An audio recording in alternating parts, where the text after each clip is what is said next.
ভাই বাজার সদাই করেন বাসায়? মাঝে মধ্যে। বেশি করা হয় না? না মানে লিস্ট মনে থাকে? এইটা একটা টাফ। আমার বউ আমাকে একটা লিস্ট দিছিল, আমি মনে করতে করতে যাচ্ছি। ভেন্ডি, করলা, উস্তা, পুঁইশাক, পটল, আলু, ঝিঙ্গা, কাঁচামরিচ, ধনেপাতা, টমেটো, আদা, রসুন।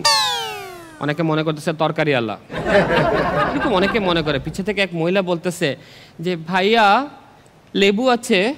আমি বললাম দুটো আছে, দিব?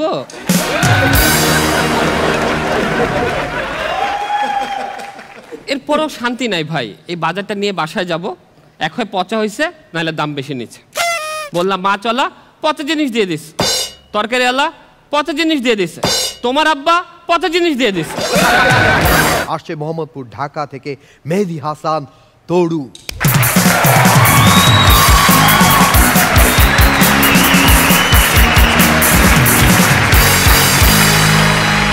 আসসালামু আলাইকুম। সালাম।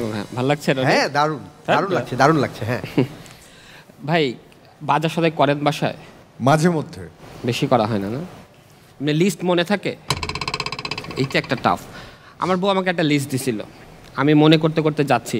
ভেন্ডি, করলা, উস্তা, পুঁইশাক, পটল, আলু, ঝিঙ্গা, কাঁচামরিচ, ধনেপাতা, টমেটো, আদা, রসুন। অনেকে মনে করতেছে তরকারি আলা, কিন্তু অনেকে মনে করে। পিছে থেকে এক মহিলা বলতেছে যে ভাইয়া লেবু আছে? আমি বললাম দুটো আছে, দিব?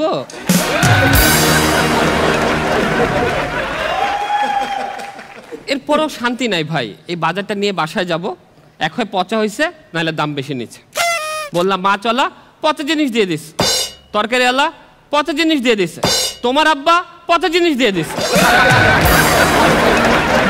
আপনার বয়স যখন 28 থেকে 30 বছর, তখন দেখবেন ফ্যামিলির এক মুরব্বী স্বপ্নে দেখবে আপনি বিয়ে করেন নাই। সে আসবে, এসে বলবে তরু বিয়ে করে ফেল, তোর যত প্রবলেম সব সলভ হয়ে যাবে, তোর লাইফ সেটেল হয়ে যাবে। আমি ওই শালার আজকে 13 বছর ধরে খুঁজতেছি, নাই বিয়ে করাই দিয়ে গায়েব নাই। আমি এখনো বিশ্বাস করে, এখনো যখনই সময় পাই বিয়ের ভিডিওটা ছাড়ি, ছেড়ে পুরোটা দেখি না ভাই। পুরোটা দেখা সম্ভব না, অল্প একটু জায়গা দেখি। যখন কাজী সাহেব বলে এত টাকা দেন মোহরে, যদি আপনি রাজি থাকেন বলেন কবুল। আমি তরু কইস না, তোর কসম লাগে, কবুল কইস না।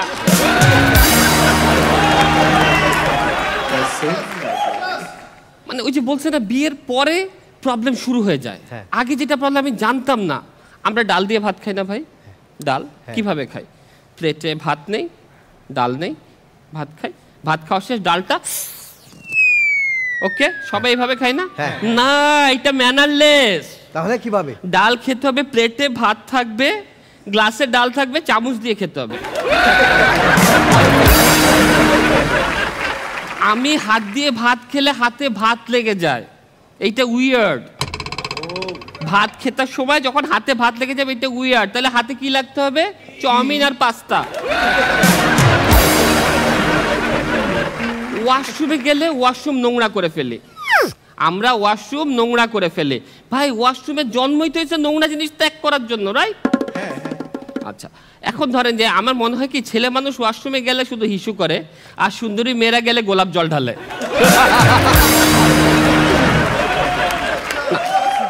এত কিছুর পরও বোর হঠাৎ করে কোনো একদিন রোমান্টিক হবে, হয়ে আয়নার সামনে চুল আঁচড়াবে আর বলবে তরু তুমি আমাকে আর আগের মতো ভালোবাসো না। কেমনে আগের মতো ভালোটা বাসবো কেমনে? আর যে বাসি না এটা তোরে কে বললো? তুই তোর ফ্যামিলি মেম্বারে জিজ্ঞেস কর, দূরে যাইতে হবে না। তোর বোন, খালতো বোন, মামতো বোন, ফুফাতো বোন জিজ্ঞেস করে দেখ কত ভালোটা আমি বাসছি। এখনো ভালোবাসতে চাই, কিন্তু ওই দিন দুলাভাইয়ের কাছে ধরা খেয়ে গেছিলাম। তো ওই ফ্যামিলির কুকুরকেও কুকুর বলা যাবে না, কারণ নাম ডগি, ওকে বলতে হবে কি টমি।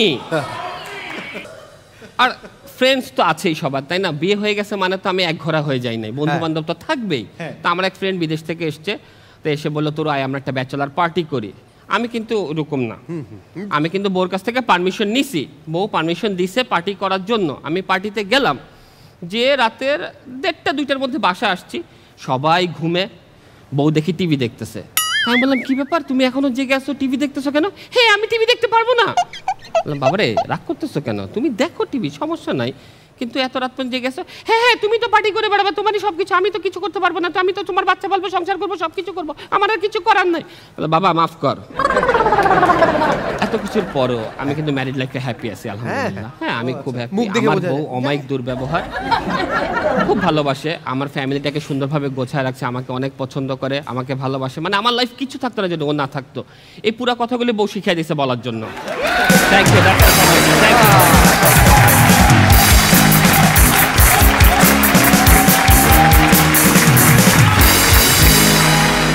আপনারা নিশ্চয়ই ভুলে যাননি যে গত পর্বেই তরু ভাই তার পরিবার নিয়ে এসেছিল এবং তারপর যাওয়ার পর বলেছে যে তুমি তো অনুষ্ঠানে আমাকে নিয়ে কিছু বলো না, বউকে নিয়ে কিছু বলো না। এই তো আসলো, বউকে নিয়ে বললো, যা বললো তাতে এরপর ফিরে আর ঘরে যাওয়া যাবে কিনা সেটা নিয়ে আমি সন্দেহে আছি। সবার আগে আমিন ভাই। তরুণা সমস্ত বিবাহিত পুরুষের মনের কথাটা বলে দিল। আমার কাছে মনে হচ্ছে তরু এটা স্ক্রিপ্ট লেখে নাই, একটু আগে মনে মনে ভাবছে যা যা ওর জীবনে ঘটে সেটাই বললো। 95% আমার সাথে মিলে যায়। তবে একটা ঘটনা খুব মজার, আমি বলি, কখনো বলিনি। এই যে কাজীর কথা বললে না, আমাকে যখন বিয়ের জন্য কাজী আনা হয়েছে, ফরচুনেটলি আনফরচুনেটলি কাজীটা প্রথম বিয়েই আমাকে পড়াতে আসছে জীবনের, এবং খুব ইয়াং। এসে যখন এই বইটা খুলছে নাম টাম লেখবার জন্য, বই উল্টাতে উল্টাতে দেখে ওই বইতে কোনো পাতাই নেই, আর সব ফুল হয়ে গেছে। ও এরপরে আমার দিকে তাকায়, সবার দিকে তাকায় না, এমন ভয় পাইছে ও বই থুয়ে এক দৌড় দিছে। আচ্ছা, দৌড় যে দিছে, পায়ে যে জুতা পরে আসছিল জুতাও নেয়, খালি পায়ে দৌড় দিছে। কাকরাইল থেকে মগবাজার পর্যন্ত দৌড় দিয়ে গেছে। তো সেই জন্য বললাম। আর পারফরমেন্স তো তরুর অ্যাজ ইউজুয়াল অসাধারণ ছিল, অনেক সুন্দর ছিল।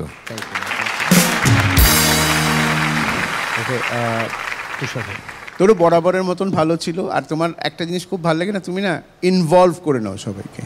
এটা একটা খুব ভালো জিনিস, যেই কারণে অপেক্ষা থাকে এর পরেরটা কি, এর পরেরটা কি, এবং সবগুলো যখন ভালো হয় তখন মনটা একদম ভরে যায়। খুব ভালো ছিল। Thank you. তরু ভাই, এখানে যেভাবে আপনি ইনভলভ করে নেন সবাইকে, বাসায় কি আপনি সবাইকে ইনভলভ করতে পারেন? আমাকে ভল করে রেখে দেয়। ভাই অনেক অনেক ধন্যবাদ আপনাকে, আপনি আসলে মানে শুরুটা দুর্দান্ত হয়েছে। অনেক অনেক ধন্যবাদ। Thank you.